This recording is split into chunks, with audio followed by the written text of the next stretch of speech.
تعالوا بينا نعمل احلى وصفة كوارع، وصفة امي ربنا يخليها لي.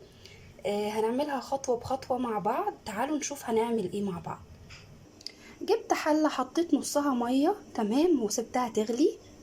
بشرت بصلاية كبيرة او بصلتين كبار وطماطمتين كبار تمام، وهخلطهم على المية اللي بتغلي. نزلت بفلفل اسود، نزلت بحبهان، 3 4 فصوص حبهان.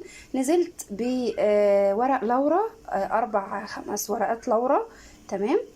نزلت ب4 فصوص توم مفرومين. نزلت بمعلقة كزبرة تمام.